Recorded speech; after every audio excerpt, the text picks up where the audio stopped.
all I'm doing is welcome to I'm Spiritual Dammit. I'm your host, Jenniffer Weigel, and today we have Trupti Gokani, neurologist, overall amazing researcher, migraine specialist, Ayurvedic expert. What am I leaving out? And a mom. Okay, and a mom, and a wife, and a caring friend. Yeah. How do you balance it all for you? Because I know your practice is very important to you, and helping people in chronic pain is a major priority.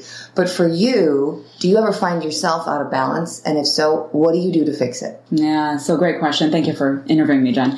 You know, what I find is that because my practice is so reflective of who I am, the authenticity of me comes out in my practice style, that when I get myself out of balance, be it that I feel not connected with my patients, not connected with my work, I then use the same tools that I recommend for my patients. I use the same concepts of what is it that pushed me out of alignment? What do I need to say no to? What can I do more for myself? And the same recommendations, be it get more sleep, start to say no, take some supplements to balance the system. I use those on myself. Right. And I think the beauty is that because I allow myself to say no, I allow myself to make space for that, that has allowed me to be successful and actually encourage others to do the same. So in a lot of ways, saying no is saying yes also. It's really saying yes to yourself and no to everybody else's to-do list. Yes. I think that part of I know that working moms especially, but working professionals, they have trouble saying no to their job. They have trouble saying no to their kids. They have trouble saying no to their spouse and their family and everything else. Right. And when it comes to the balance and the imbalance, you see it over and over and over again. The cortisol levels, stress, are off the charts, which are getting everybody in pain and out of balance. When I did the cleanse that you do and recommend seasonally, my adrenals were firing in all the wrong ways. So to get them back into balance, I had to clear out all of the things that spiked my adrenals, right? So sugar, caffeine, a lot of the stress level, bad sleeping habits.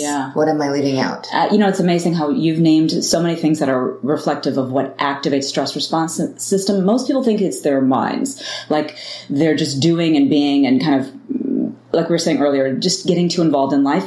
Foods are activators. What type of work we're doing. Actually, if we decide within the framework of our work, if we spend more time, in my scenario, saying yes to things that were not conducive to my own learning. You know, if I gave too much, let's say I was doing too many lectures or too many workshops and not spending enough time with my patients one-on-one, even though it was still passionate work, that was stressing me out. Then it was the clinic time, the one-on-one time. So there's a whole big picture and a story behind stress, and part of it's foods, part of it's lifestyle, part of it's the sleeping habits and all that. And saying yes and saying no is huge, because that comes into what are you saying yes and no to? Is it honoring your authentic self? So are you saying yes to the right foods? Are you saying yes to the right people? What are the absolute wrong foods? Let's put that out there now. Absolutely wrong. Okay. And they mess with your system. So I'll tell you, the beauty of Ayurveda, which I practice Eastern medicine, is that there's usually finessing with foods in terms of who you are. So if you're kind of one type of personality or state, you can tolerate some foods that another kind of individual may or may not tolerate. But the absolutes, I'd say, definitely processed foods. Those foods that have a lot of chemicals and additives and just don't come from Mother Nature, don't come from Earth. You know, they're actually just so synthetically formulated, your body doesn't know what they are. So synthetic foods, processed foods, those that have a lot of genetically modified kind of ingredients. Because again, the body can't recognize something that isn't authentic to it. So if it's genetically modified, your gut is saying, what is that? I don't recognize that as corn. I don't recognize this as wheat.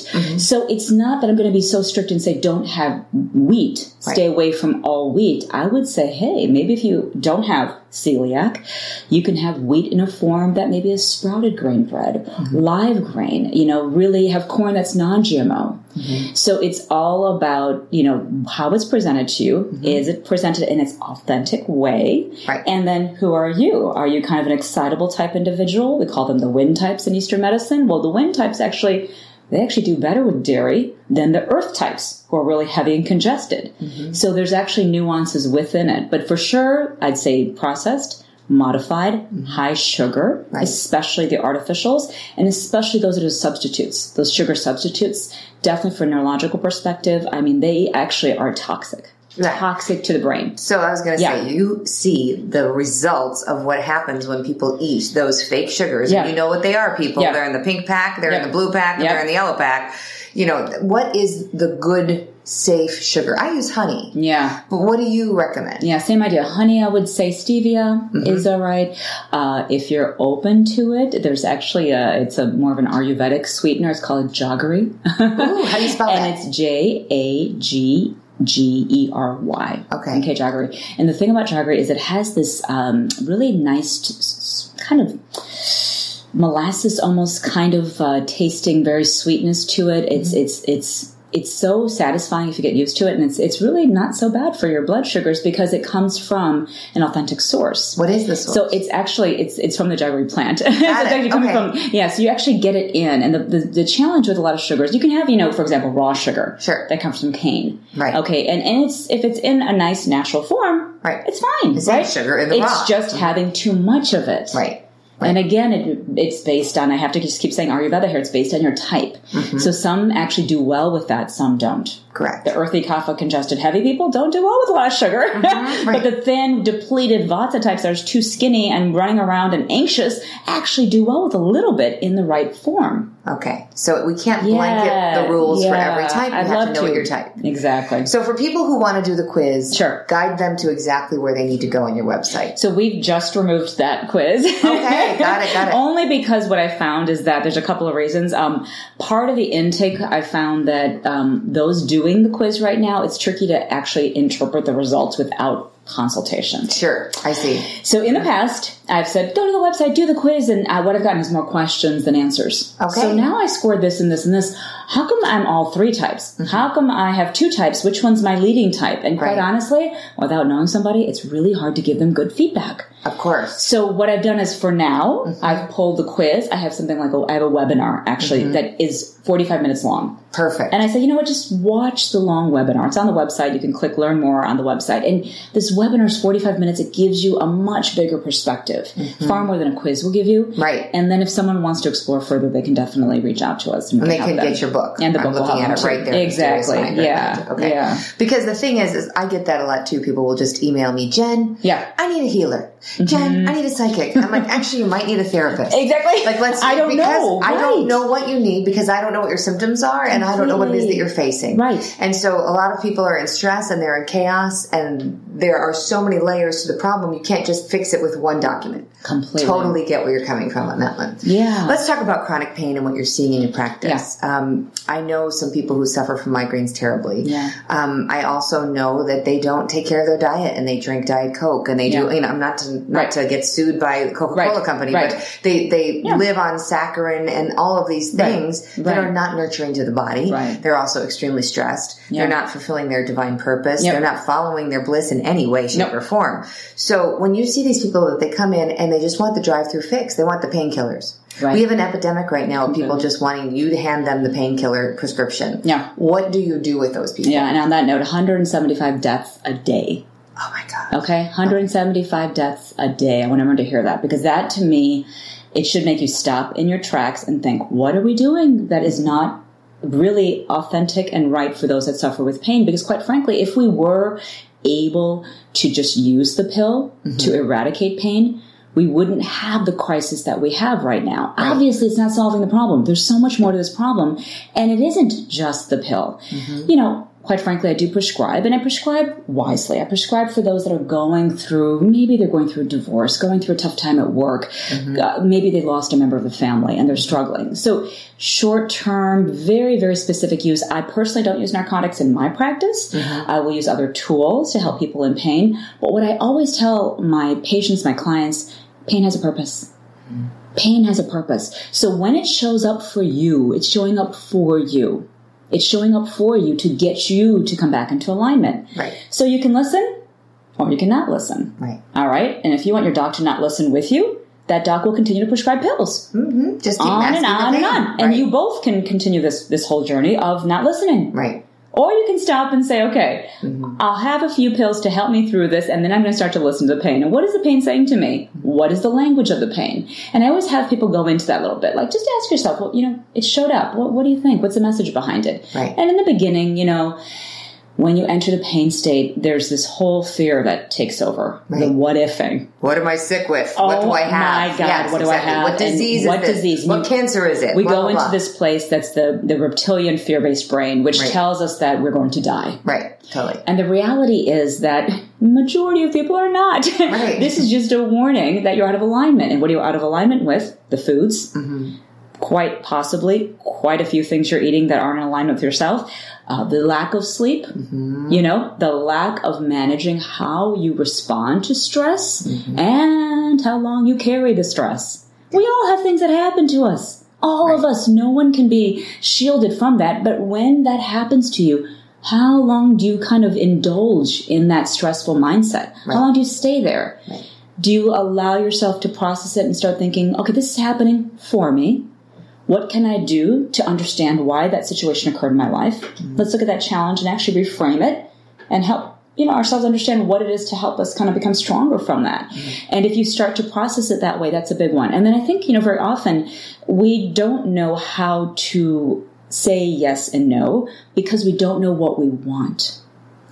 So I always tell my initial client patient to start doing a couple of things. Step one, ask why.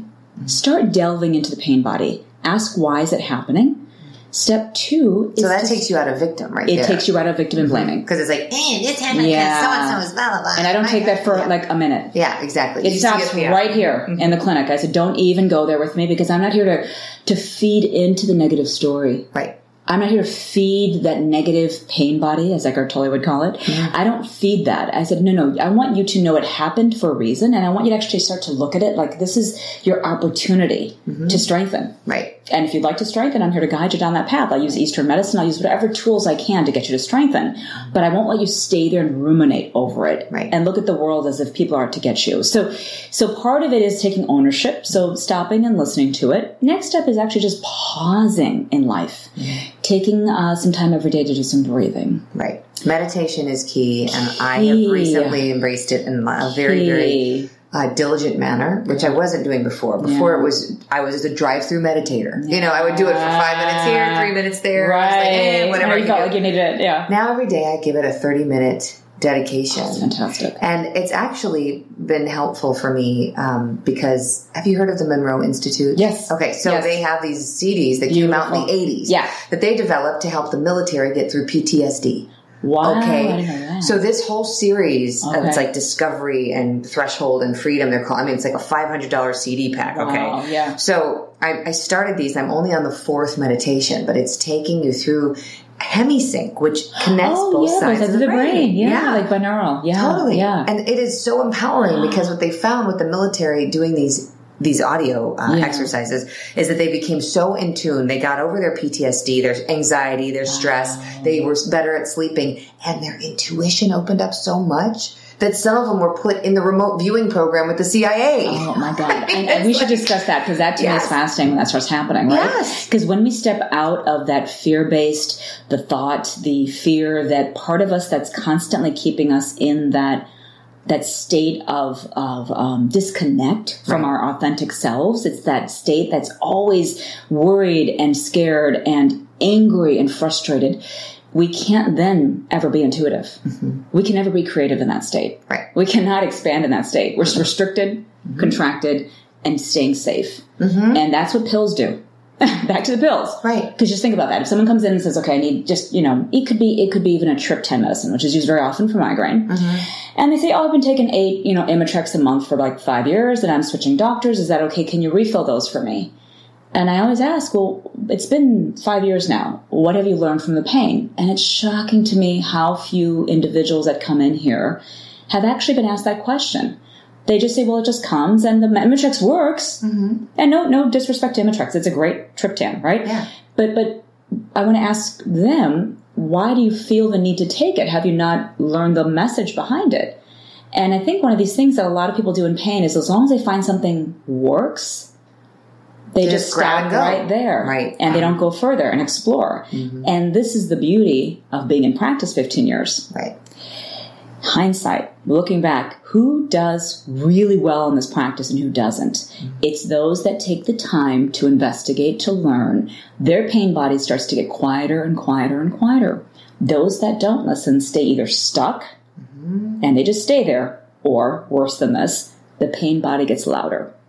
Got it. So that hypothalamus, that divine mom in there who's regulating our entire circadian pattern, our sleep-wake cycles, regulating our appetite centers, regulating the cortisol patterns during the day, the hypothalamus actually connects with the brainstem, activates the pain center when we're in danger. When we believe that we're, our deep brain, maybe because we're dehydrated, we haven't slept enough, we're eating all those processed foods, the deep brain says, you're not nourishing yourself. You're not going to survive this. Right. If you keep going like this, you are going to die. Right. So the deep brain turns on the pain signal over and over every time it thinks that we are going to die. It's just a very simple reptilian response. There's no higher level thinking with that. So the pain response, the stress response is because it's trying to really, our deep brain is trying to get us out of danger. Right. And so we keep medicating that. Unfortunately, the hypothalamus, I call it the divine mom, she says, okay, I'm going to send a louder signal because I guess she didn't hear that. So let's make this louder and stronger. Let's make these headaches last longer. Let's get the pain to get even more fierce. Right. And maybe then she'll listen. Right. And then maybe. Well, the brain is so elastic. Yeah. And in building new pathways, there's all this research that's coming out now with hallucinogenics, right? And with ecstasy and marijuana and ayahuasca and all these things. Michael Pollan's got a book out about talking how they're helping people with chronic pain or PTSD to get them to that happy, blissful state so that their brain rather, can understand what that feels like. If they've been in pain for so long and been sad for so long, they don't remember what it feels like to be happy. What in your research have you seen with those patterns and how are you helping people break through them so that they can form new patterns? Yeah, it's a fascinating conversation question because it allows us to see one thing that's really clear is those that use those different types of, be it hallucinogenics or products, even, CBD, using THC, different things. What they find is what you said is they have access to that place that's authentic within them, that happy, blissful, harmonious space. Power versus Force. I don't know if you've heard that book. Of course, David Hawkins. Yes. He talks about this with actually narcotic and opiate use also. It's from an Ayurvedic Eastern medicine standpoint, it's actually, I look at it like the lower chakras, the root, the sacral, the solar plexus, which are linked to, the root chakra is linked to just being grounded, being safe. Right. Feeling like you fit. You have a safe space to be. Sacral is your emotional sense, the ability to express your emotions, to be vulnerable. Sure. And the solar is the sense of self. Unfortunately, too much sense of self builds the ego. Really? I would think it's more like the 6th and 7th chakra where you're going off to space. No? The 6th and 7th connection to divine. Right. And actually, if we can do it in a healthy manner, we feel that there's faith. We don't have to fear life because there's faith that life is here serving us a purpose. Totally. And what's interesting is that what I find is that for those that respond to all of those things, be it narcotics, hallucinogenics, they're clearing the lower chakra energy. Got it. They suddenly feel safe. They suddenly feel they can be emotional. Right. When somebody has a cocktail and they start telling you the life story. Right. They don't tell you when they haven't had the cocktails. You're like, suddenly open up and they can't stop because they're holding back. Right. So it allows one to be in their authentic self because their mind has been blocking them from that. Their fear, their anger, that sense of like, it's me versus you, that egoic, like I'm out to compete with you and I can't live in, I've got to constantly survive life. Right. That's a lower chakra imbalanced thought processing. Totally. So these agents kind of allow one to just clear that energy. Right. And feel their authentic self. Right. So I call that in Ayurveda your doshic energy, your natural. Are you naturally a wind type, but unfortunately took on a job as an attorney and now you're fiery all the time? And you just want to be that creative, windy person that loves music and dance and art. Right. But you can't do it because you're an attorney and you just can't do it. Right. Well, that sometimes opening themselves up with those different things allows people to feel their creativity they couldn't express. Right. It's really interesting. You can shut it down 9 to 5, Monday through Friday, but on your weekends or on your nights, let that creative freak fly. Let it fly. So, great question. You bring this up because I remember when I was early in my training, one of my Vajas, my trainers, said to me, he said, what do you do on your off time? And he says, your on time and off time separate. And this was at a time I had 2 young kids. I had 2 clinics. I talk about balance. I was going to say, when did you have any or off lack time? thereof. And I will be honest with you. Yeah. There was no balance. My off time, my 1 day off per week, I was playing competitive tennis. with these very intense women. Oh, yeah. And I told him my off time. At that point, I thought this was my relaxed sport I was playing because I had fun. I was having fun, right? But it was competitive. Right. So I said, in my off time on my Fridays, I play tennis. I play 2 hours of tennis. And he said, okay, wait. So on your on time, you're running 2 clinics. You've got 2 kids that you're running around and getting groceries and making them dinner and doing all these things and running the clinics. And then that day off, you're spending playing competitive tennis. He's like, do you hear yourself, what you're saying? And I said, and then the weekends were always go, go, go, go, go, right? And he asked me, he's like, I'd like you to stop playing tennis. And were you like, Jen, what? I'm going to tell you right now. I was like, my only friends are those 4 women I see in tennis because I was working all the time. I didn't have any time. Right. And I remember following him around. We were at a conference. I kept following him around saying, please tell me that can't be true. And he said, no, you've got to stop. But that was the time I had learned Ayurveda in my medical school. I had sleep issues back then. I had discovered Deepak Chopra and done some of the work then to help me get back to sleep. That's why I knew it existed. Right. And then I did my certification after I finished neurology training. Right. But I can't say I was following all the principles. I was still learning. Right. And I was looking for ways to get better and better at getting myself into alignment. Right. I knew I was too fired up and I knew I needed to do something. And it was so obvious. I look back, stop playing the tennis. So I stopped playing tennis, started doing restorative yoga, started meditating, and it changed me completely. Wow. And it was unbelievable how, had I not heard that, had someone from an outside perspective tell me about on and off time. And so I'm so glad you brought that up because I want everyone to think about this. Is your on time and off time separate? Do you do things on your off time that support the real you? Right. And it's okay in your on time if you can't be your real you. That's okay. I have people that come into my clinic, they say, on my on time at work, I am so a different person. Right. I've got to be more detailed and organized, and this is the work I have. Fine. Right. That's all right. Right. But like you said, your off time, please. Right. Turn that off. If that's not you, and it probably isn't. Totally. Let yourself be free and have fun. I just got an email from a reader and she said, Jen, during the day I'm a legal secretary and at night I'm a medium. And I'm like, you go, girl. That's quite a combo. That's the fantastic. Yeah. Point. And I'm blessed at my clinic I can do both. Right. You can. I brought it in, and I do encourage everyone, if you can, bring it somehow in. I've seen executives bring in their mindfulness work to their workplace, and teachers bring in breathing exercises to their classrooms. I mean, you can do that. Right. I don't want people to think it has to be so separate, especially like, I'm going on vacation to shut down. I come back to this crazy life. It shouldn't be so dramatically different. Exactly. At 5 p.m., you shouldn't just turn into a different person. I mean, some of it should be happening during the day. Yeah. And you talk about the breathing exercises because I did your cleanse and I'm so due for another one. I'm going to start and I will start. Me too. Okay. When are you starting? Too? Perfect. We do it at the same time. Okay. So on this cleanse, you start your day with the reverse breathing and the meditation, and you have your mantra, and these are intentions that you set your day. Right. So it's like setting the channel and turning on that channel, and then you have that consciousness throughout the day. Why is it? And I said this when I was pregnant, I treated my body better than ever before because I was a container for a kid, right? Yes. I was a condo. Yes. I was raising a kid. Right. Well, guess what? We're always a condo. Always. For ourselves. Always. And we don't treat ourselves with that same kind of respect. And that is where we have to flip the coin so that we can get people to understand that this is always happening. Now that I've been doing the meditation, my clear audience and clear cognizance, so clear hearing, clear feeling, clear knowing, have been on overdrive. And I think it's because some pathways have opened up neurologically. Sure. So tell me from a scientific perspective, what is happening to me? So we can even talk about the drug use before, like using hallucinogenics, ayahuasca, all these different things. You can achieve the same outcomes by focused attention on quieting your thoughts.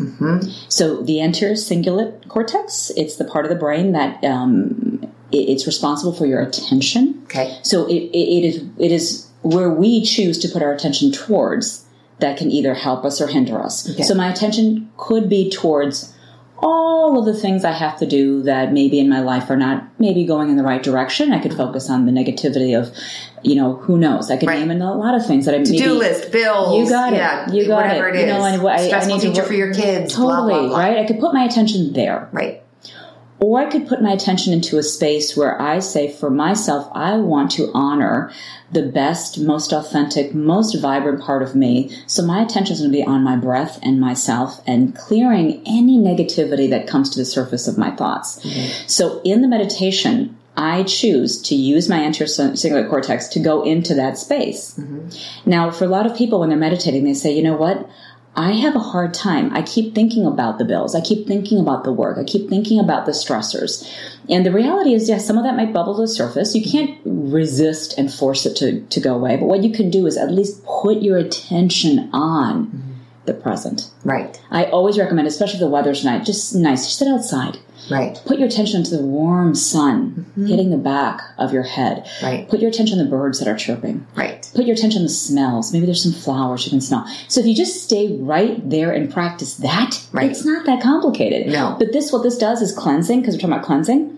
It cleanses the pathways of toxic thoughts. Mm-hmm. So you can use drugs. Right. You can use ayahuasca. You can do some fancy things to do it. Or you can use something really simple, which is a 2-minute, 3-minute breath meditation twice a day. Right. So when someone wants to cleanse their physical body, they come in and say, I need to cleanse. I'm feeling toxic. I'm feeling heavy. Maybe the foods I've been eating haven't been great. All the foods.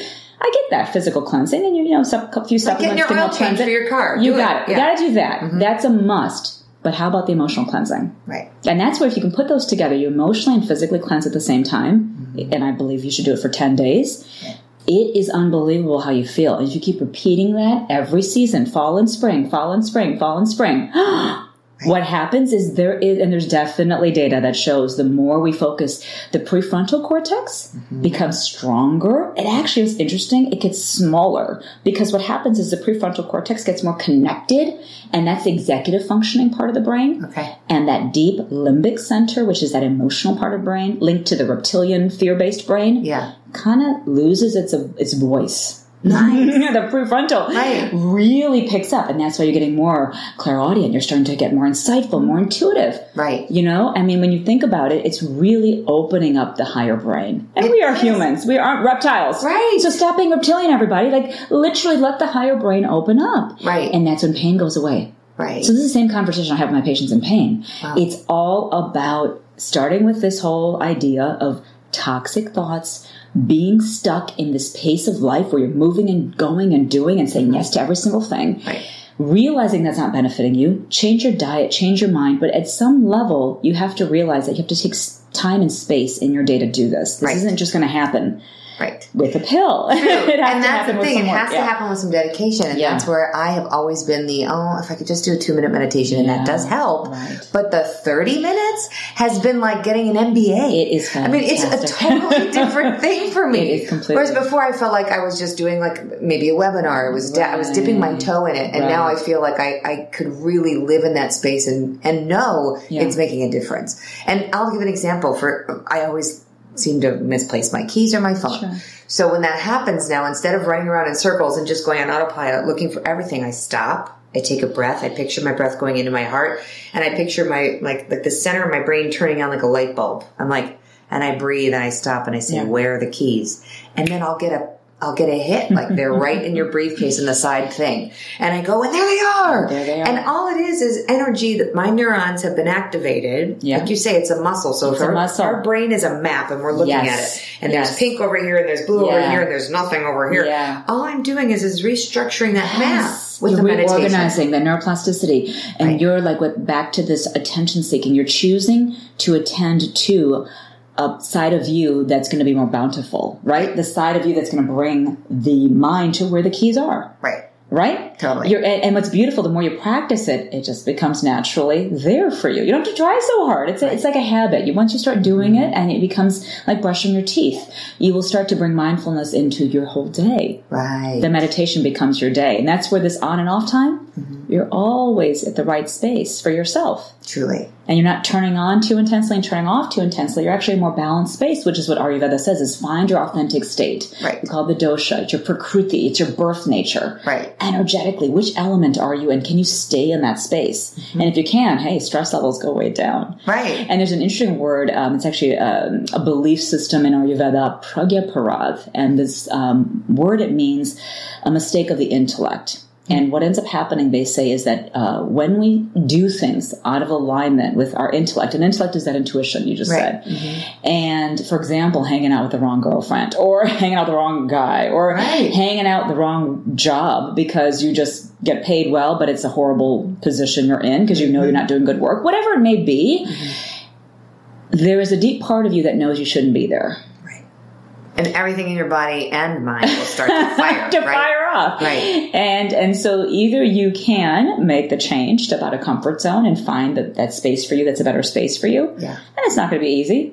It's never easy doing that, right? Mm-hmm. But either you can do that or you can stay in that space. And if you don't step out, that's where you just end up not ever evolving to the higher brain. Right. You never, the magical things just won't happen in your lives. I mean, that's the thing I've seen. People just kind of stay stuck. And then unfortunately, the pattern creates more harm down the road. Right. We just had a conversation last night with two wealth managers about health and wealth. Yeah. And that when their belief system is that your wealth is not going to be in alignment if your mental health and spiritual health is not also in alignment. So if you're constantly going for that shiny carrot or that dollar amount that, this will be way more money, I've got to go this road. Yes. But internally it's not the right fit. Absolutely. It will burn. And they say that they've seen it happen with client after client after client. It will not last. It's like standing in quicksand. Boom. You have it for a moment, you have it, and then it's gone. Right. And so this whole concept, Pragya Prav, is like once you understand that it's mistakes of that intellect that creates not only disease, but creates the unfortunately lack of holding on to wealth, the lack of being able to hold on to people that love you in your lives. You just to look around, how come I'm lonely? How come I don't have the friends? It's because of not hearing that authentic voice. Mm-hmm. And you start listening to it, and you actually just really, all of us can hear it. We just choose to ignore it. Right. It's true. We all choose to ignore it. I mean, come on, we all know what the right things are to eat. I mean, we know that intuitively, right? Mm-hmm. But why don't we always do that?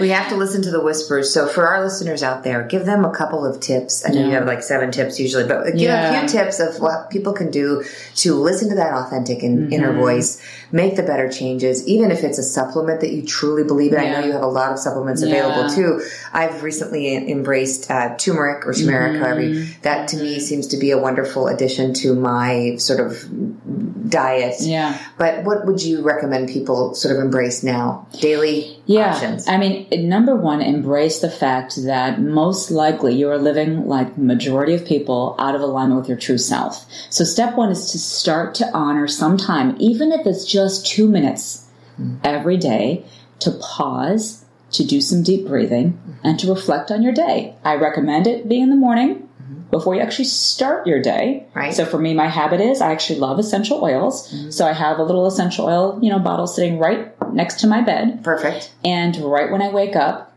I start with 3 grateful. Mm-hmm. I'm really big on the 3 grateful. Right. And just put the oils on my wrists here, a little bit the third eye. And then I go into a very quick 2-minute breathing technique called reverse nostril breathing. And let myself just spend 2 minutes in that space. It's just 2 minutes. Right. But I'm telling you, in that space, I'm able to see what I need to do for the day. And it's something so simple, and yet everyone just can do it without really having to change their lifestyle. Right. So starting with breath, 2 minutes in the morning, I highly recommend. Oils are an additional kind of bonus if you like using essential oils. Diffusers, which I love. Diffusers are great. Yep. And then actually during the day, just being mindful of the circadian pattern of the environment. The whole goal of alignment with ourselves is getting aligned with Mother Nature. Right. Okay? So it may sound really simple, but it's hard for a lot of people to do. Have lunch every day. Ideally, the biggest meal of the day. And that's hard, especially for the busy Westerner. Got too many things going on. Right. The biggest meal between 10 and 2. 10 and 2, because the sun's at its peak. Right. And it's one of those things that people are looking for, simple tricks to lose weight. Right. Simple tricks to sleep better. Right. Okay. There's one of them. Hey. And there's data on this. Right. There's actually data to show that if you eat your biggest meal, then you will actually lose some weight and you'll feel better and you'll sleep better. So that's something else. In terms of supplements, I love Triphala. Triphala is it's a botanical. I love botanicals. Mother Nature gave it to us. Why not use it? Right. And this one has Amalaki, Harataki, Bibataki, 3 fruits that hit all 3 energy states, our Vata, Pitta, Kapha side to us. And what it does is it's constantly cleansing. It's a rejuvenative herbal that's constantly cleansing. It's an anti-aging. It's got this ability to detoxify your liver, which is turmeric also does that. And it tonifies your digestive system. And is it at nighttime only, or can you do it morning too? There are lots of ways to take it. I'd say the typical, if someone's just going to start it, always do things under medical supervision. Of course. But I would say if doctor's okay with it, which it's a very safe herbal, one before bedtime is a really nice thing to do because you actually end up cleansing your liver. You cleanse your liver between 10 and 2, by the way. So 10 p.m. to 2 a.m. Got it. So it's a nice, easy trick to help cleansing your liver, especially when you're traveling and you're moving and going a lot. It's really nice to have something to kind of help support that and help support digestive function because the gut is the origin of disease. Correct. In Ayurvedic medicine. I even think the mind and the gut kind of are close in terms of origin of disease. Right. Because that Pragya principle I brought up, a lot of the Ayurvedic Vaijas, my trainer said, that is actually the cause of disease, is a mistake of the intellect. Wow. And when your intellect, your mind is off and your body is stressed, your gut gets stressed. Let's talk about a stressy gut. Sure. I was on antibiotics as a child from pretty much the age I can recall being alive until I was 19 and finally got my tonsils out. Wow. And I'm allergic to penicillin, so it was erythromycin. I would always have strep throat. They would put me on erythromycin, then tetracycline. They would kind of go back and forth. It never fully got rid of the infection. Finally, they took out the tonsils. I mean, it was just ridiculous. But they weren't taking tonsils out anymore, except mine were so chronically inflamed, right? So they finally take those out, but it took years for my gut to reset. And I think so many people are put on antibiotics and they don't realize what's happening to their GPS in the center here in their second and third chakra. So what do you recommend for people who spend a lot of time on antibiotics? Well, I mean, step one, key one is just to get yourself in connection with Mother Nature. Right. Get your meals in on time. I mean, it's something simple. Chew your food. Yeah. Oh, yeah. How many bites?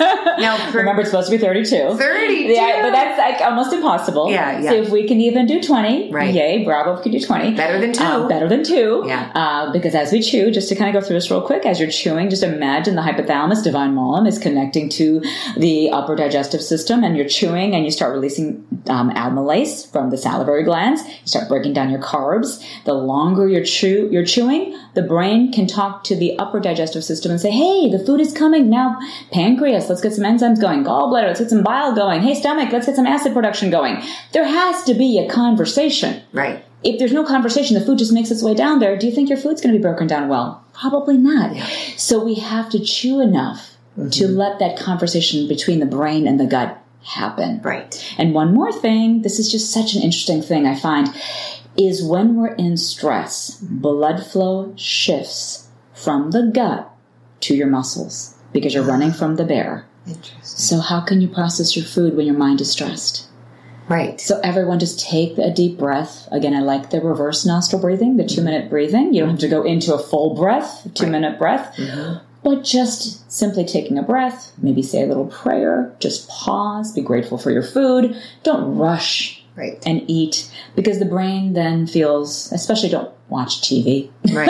Especially stressful things on TV. Yep. Try not to have Put down your electronics. Yes. Exactly. Something heavy that's happening during the day, don't dialogue it during dinner. You don't need to get your mind to that space. Right. So these are the simple tricks that will actually help if your gut has been imbalanced, because a lot of people don't even do those things. Right. Then don't drink a lot of heavy fluids with your meals. I'm not sure if you've heard this one. Cold drinks, especially go to a restaurant, they'll give you a big glass of cold water. Right. That dilutes your digestive enzymes, and it stuns your gut. Oh, no. Yeah, so don't drink ice cold water with your meal. You actually want to give yourself an hour before the meal and 2 hours after the meal to have liquids. Now, if you sip on a little bit of warm tea, like at an Asian restaurant, little green tea, you sip on it, have miso soup, you sip on that, that's okay, because that actually helps, because the gut, remember, it's fire. We call it Agni in Eastern medicine. Agni is digestive fire. You don't want to put out the fire with a cold drink. Right. Oh my gosh. I literally would have like 3 glasses of ice water every meal. And you're saying I'm stinting the whole process. The whole plate. Because if you imagine cold and energy, Eastern medicine it's constricting. Got it. You kind of feel when you get cold, you tighten up. The colon tightens, the neck tightens. So in terms of pain, people get neck pain, tension, headache when they're cold. Yeah. So you have to do warming things. Oh, good grief. So those are, before we can get to the fixing the gut, those are like some simple principles I tell people, let's just start to do that. And then, of course, there's I believe in spore-based probiotics. I have some favorites on that. I believe in the Triphala. I really even use things that are like aloe vera juice, depending on if you're heated after your meals, a little refluxy. Aloe vera is a really nice, simple tool. I was going to ask, a lot of people have acid reflux, and so you think that's a good tool. It's a great tool. Yeah. And then something called DGL, deglycerated licorice, DGL, chewable tablets. I have great luck with those after meals. If someone has more reflux, it rebuilds the lining. Got it. So lots of little tricks and a lot of things you can do. So the beauty of now with our knowledge base is there's lots you can do, even if you've had exposure to antibiotics, to rebuild the gut. It takes the lifestyle plus supplements. I'm really big on everything. Right. And the mind. Because you could take the supplements, you could be chewing your food, you could be doing all these great habits, but if your mind is constantly stressed, it's going to take away from the benefits. Exactly. So if we can kind of do a 3-pronged approach. And it's a bigger approach, but you just see, the more you meditate, the more you do these things, your mind goes into a calmer space. The results are worth it. It's so worth it. Yeah. There's no reason why we shouldn't be doing that. How can people find you? Well, right now we have a new website, TruptiGokaniMD.com. TruptiGokanimD.com. Yeah, and on that site we've got some of our lovely podcasts, we've got some videos, we've got some interesting blogs that have been written on different topics. And I think the idea is just to, as much as possible, share this knowledge, share these principles, so we don't have, individuals out there suffering that don't know where to turn and where to go. And if they can't come in and see me, at least finding someone near you that will be supporting you on your journey. Yeah. Because there's a lot of things you can do to heal that pain body without taking a lot of prescription medications. Absolutely. Yeah. Let's stop the cycle of addiction to these meds and get people in their right alignment. Thank you so much, Trupti. Thank you, Jen. For all that you do. You walk your talk. We will start our cleanse together. Yes, let's do it on Monday. Okay. Thank you for all you do, too. You're an amazing lady. Well, thank you. Thank you. All right. I am so grateful for the time. Anybody who's listening, if you enjoyed this conversation, please pass it along. And for everybody out there, stay spiritual, damn it, and we will see you next time. See you next time. See you next time. See you next time. See you next time. See you next time. See you next time. See you next time. See you.